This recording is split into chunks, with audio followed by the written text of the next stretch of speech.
You have been to many football matches in your life, more than most people will attend in a lifetime. You have sat in the Camp Nou and the Parc des Princes and the Estadio Monumental in Buenos Aires and the Lusail Stadium in Qatar. You have sat in stands that were so loud your ears rang for days after. You have sat in stands so quiet after a defeat that the silence felt heavier than any noise. But you have never sat in a stand quite like this one. MetLife Stadium, New Jersey, July 19th, 2026. The FIFA World Cup Final. 82,500 people, half of them dressed in blue and white, half of them dressed in blue, white, and red. And above them all, above the flags and the songs and the noise that makes the air vibrate, a sky that is the specific shade of American July evening that turns everything golden. You are sitting in row 7 of the family section. Your mother is on your left. Your brother Mateo is on your right.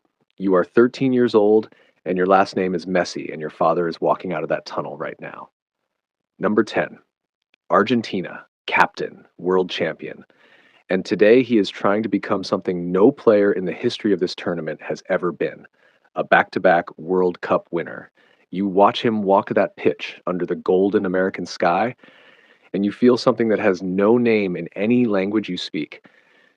Something that is pride and fear and love and the very specific terror of wanting something so much for someone else that your own body cannot contain it.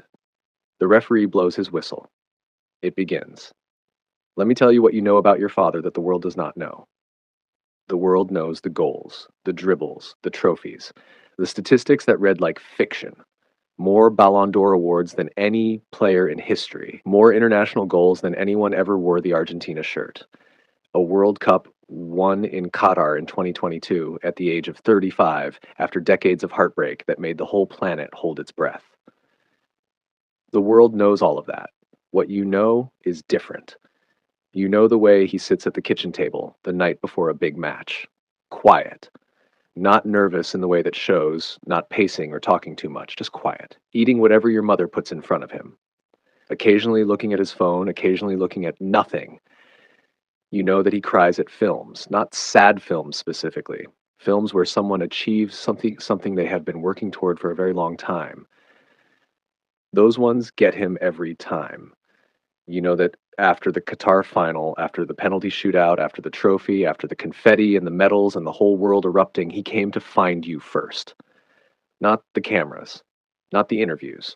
You. He found you in the chaos of the celebration, and he held you, and he did not say anything for a long time. You know that he has never once, not in your entire life, made you feel like football was more important than you. That is who is walking onto that pitch right now. Not the greatest player who ever lived. Your dad, walking onto a pitch in New Jersey on a July evening trying to do something impossible. And you are 13 years old and your hands will not stop shaking. France score in the 23rd minute. Kylian Mbappe. Of course, it is Kylian Mbappe. He has been the best player on the pitch since the first whistle, 26 years old now, at the absolute peak of his powers, running at angles that the human eye struggles to follow. He receives the ball on the edge of the Argentine box, drops his shoulder once, and finishes with the clinical certainty of someone who has been saving this specific moment for 4 years. The French section of MetLife Stadium becomes something extraordinary. 40,000 people releasing 4 years of near-miss grief in a single unified roar. You sit very still. Your mother puts her hand on your knee. She does not say anything. She has learned over many years of watching your father play that words in these moments are less useful than presence. She is simply there, her hand on your knee. That is enough. On the pitch, your father receives the ball near the center circle. He looks up. He surveys the shape of the France defense with the unhurried attention of someone who has seen every defensive shape that has ever been designed to stop him and has spent 38 years filing away the solutions. He does not look worried. This is the thing about your father that the world has never fully understood. He does not panic. Not ever. Not in 2006 when Argentina went out to Germany. Not in 2014 when they lost the final to Germany. Not in the Copa America finals they lost before finally winning. He has been in the fire so many times that the fire no longer frightens him. He looks up from the center circle. His eyes find the French defensive line, and something in his expression says, quietly, completely, to no one in particular, and to everyone simultaneously, not yet, but soon. The half ends 1-0 to France. You walk to the concourse with your family. Your brother Matteo is already catastrophizing in the way that 13-year-olds catastrophize about football. Your mother buys water. You stand in the concrete corridor of MetLife Stadium and you breathe. Your mother says, "Do you remember Qatar?" You say, "We were losing at halftime then, too." She says, "We were losing 2-0 at halftime then." You say, "Okay, that is a fair point." She puts her arm around you. You go back to your seats. Your father equalizes in the 67th minute. You will spend the rest of your life trying to describe what it looks like. Not the technical details. Those you can find on any highlight reel, any sports website, any of the thousands slow motion replays that will be watched billions of times before the week is out. What you cannot find on any of those replays is what it looks like from row 7 of the family section, from the specific angle of a 13-year-old boy watching his father do the thing his father does. The pass comes from deep. Your father receives it with his back to goal, 20 meters out, a French defender tight on his shoulder. He takes one touch, a first touch that controls the ball so completely that it seems to apologize to the grass for landing on it. He turns in the same motion, and then, without hesitation, without looking up, without any of the preparation that lesser players need, he shoots low, left corner. The French goalkeeper goes the right way. It does not matter. The net moves, and the blue and white half of MetLife Stadium, 40,000 Argentines who flew from Buenos Aires and Rosario and Cordoba and from every Argentine community in every city in the United States, becomes a single sound that you feel in your chest before you hear it. You are on your feet. You do not remember standing up. You are simply standing, screaming something that is not a word, your arms in the air, tears coming down your face before you have decided to cry. Your mother is beside you doing the same thing. Matteo is climbing onto his seat. The Argentine section is as a sea of blue and white jumping in unison. 40,000 people becoming one thing, one feeling, one impossible shared moment. Down on the pitch, your father is running, arms wide. The celebration of someone who has done this so many times and still feels it completely every single time. His teammates swarm him. He is somewhere in the middle of that blue and white cluster, and you cannot see his face.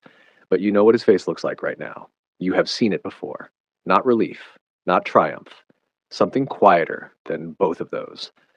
The face of a man doing the thing he was made to do, in the moment it matters most, in front of the whole watching world. 1-1, 23 minutes left. The match ends 1-1 after 90 minutes.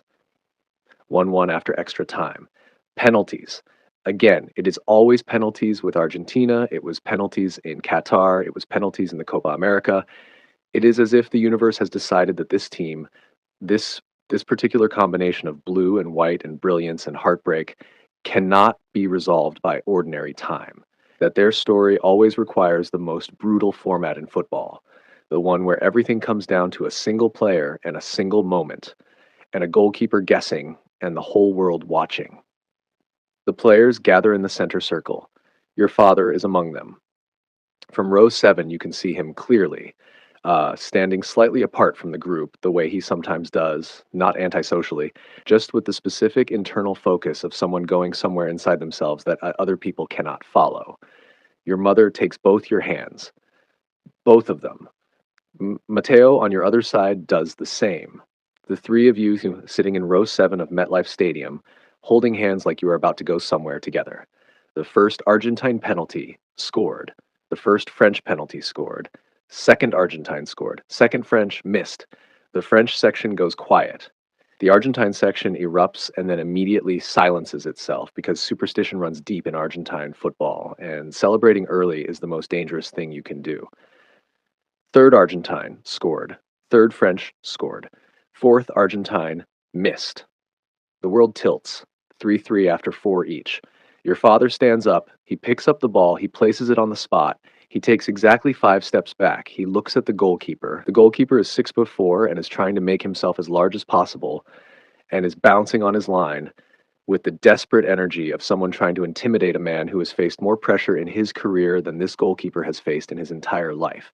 Your father does not look intimidated. He looks at the goal. Then, for just 1 second, he looks up into the stands. You do not know if he can see you from there. The lights are bright and the distance is real, and 82,500 people are between you and him in some atmospheric sense. But you look back anyway. You look at your father standing on that penalty spot in New Jersey with the whole world watching, and you say quietly, just to yourself, just into the noise, "Go, Dad." He scores. Of course, he scores. Low. Right corner, the goalkeeper dives left. The net ripples, and MetLife Stadium, all of it, both halves, Argentine and French and American, and every neutral who came to watch history, produces a sound that you will hear in your memory for the rest of your life. Argentina win the 2026 FIFA World Cup, back to back champions. The first team to do it since Brazil in 1958 and 1962. The first player in history to win two consecutive World Cup titles as captain. The greatest player who ever lived, adding the one chapter to his story that nobody believed was still possible. You are on your feet. You are not crying this time. You are past crying into something beyond it, a feeling that has no name and does not need one. Your mother has her hands over her mouth. Mateo has somehow ended up on a stranger's shoulders. The Argentine section is not 40,000 people anymore. It is one thing, one organism, one blue and white wave of something that does not have a word in English or Spanish or any language, but that everyone inside it understands completely. On the pitch, your father is on his knees. This is the image that will be on every front page tomorrow. Your father on his knees on the grass of MetLife Stadium, with his face in his hands and his teammates piling on top of him and the confetti beginning to fall from the roof of the stadium like the sky itself is celebrating. You watch him from row 7, your father, on his knees. Not because he is broken, because he is so full of something that standing requires more than his body can give right now. You make your way down to the pitch. Security let the families through. The pitch is chaos. Players, officials, cameras, confetti, the trophy being carried somewhere. The specific beautiful disorder of the greatest moment in football. You find him. He finds you. He sees you coming through the crowd and he opens his arms and you run. You are 13 years old and you run to your father the way you ran to him when you were 4, when you were 6, when you were any age, because your father has always been the place you run to. And he holds you. He holds you and he says something into your hair, something quiet, something for you and not for the cameras or the replays or the history books. He says, "This one was for you, all of you. It was always for you." You hold on to him in the middle of MetLife Stadium with the confetti falling and the whole world celebrating. And you understand, in the way that only a child understands something about their parent, that this is true.